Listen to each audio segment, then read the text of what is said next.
I'm Mike Broomhead, and we're having another conversation about the economy, about inflation, about what you can do to protect yourself. And anytime we have that conversation, we do it with Eric from SBC. So thanks for doing this again. Well, thank you for having me. Inflation, you called it, you predicted it, and we're kind of where you said we were going to be. But we're not seeing the increase in gold prices we've seen in the past. Is there an explanation for that? There certainly is. One thing is, right now, I mean, globally, the U.S. dollar is definitely has one of the strongest indexes. It's basically what we like to say is that it is the cleanest dirty shirt in the laundry basket right now. So with that being said, that definitely holds gold prices down. But with other currencies, you'll see that trading out of that currency into gold, those prices could be much higher. Along with that, the other big thing is the gold market is been manipulated many times by bigger banks, by big market ETF trading funds and things of that nature, and people that are playing games with those markets. We just saw just recently a court case come out where we saw that it's not a conspiracy. It's absolutely true, and it happens quite regularly. So there is preventative measures to try to stop that from happening, but nonetheless, we definitely see that as part of it. People think of bullion when they think of gold, and I was reading about volatility in the bullion market. Are there other options that are safer or a little bit easier for people? Okay, well, gold bullion definitely has more volatility. Silver far more volatile than gold when it comes to the trends that you see over longer periods of time.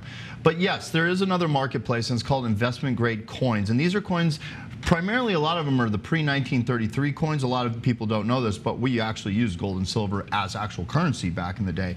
And those same types of coins that were used back then today are being used in a marketplace that is rare. It has a very good supply and demand entity to it, which has made it much more stable over the long term. And not only that, you don't see those peaks and valleys because it's a marketplace that's being driven by the public, and it takes physical purchasing and selling to actually make that move from one marketplace to the other, whereas though with ETF markets, it's just paper trading all day long, and that manipulates those markets. So definitely more of a people's market and a way for people to find great privacy and protection when it comes to those marketplaces. So if there's someone out there hearing that saying, I would rather go the safe route or the one with less volatility, how do they learn more about investment grade coins in the market? I definitely think both routes are safe, but nonetheless, if they're looking for something that's different and something that is going to not give you those same stomach turns as the market corrects,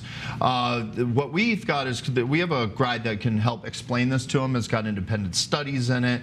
It's called the Investment Grade Coin Guide, or the IGC Guide. And all they have to do is they can call or text us. If you do text us, go ahead and text the letters IGC, and we'd be happy to send you a link to the actual report. Or what we can also do is we can send it to you as a hard copy if you like reading it in that format.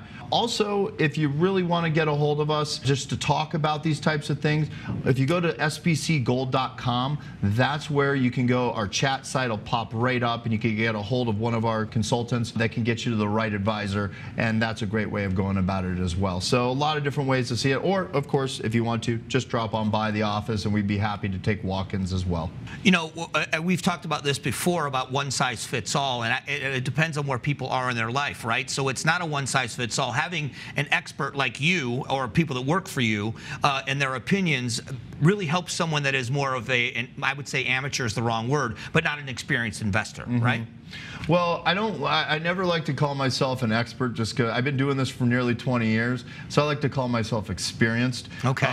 But along with that, one thing that I think that people should really know is through all the years that I've been doing this, one of the things that we find is that everyone's different, especially on their age. So, I mean, somebody that's investing in their 40s has a totally different mentality than somebody that's 85, and then everything in between. So trying to figure out what their personal situation is, that I think is what we do the best. You know, you talk to one of our advisors, they'll figure out who you are, what your goals are, and then try to show you what will fulfill the gap of what you need. just one of the advantages to have an SBC right here in our community. They deal all over the country, all over the world, but you can actually go into the office if you're here in Arizona, have a conversation, reach out to them, and get peace of mind. So thanks again for coming down. Thank you very much for having me.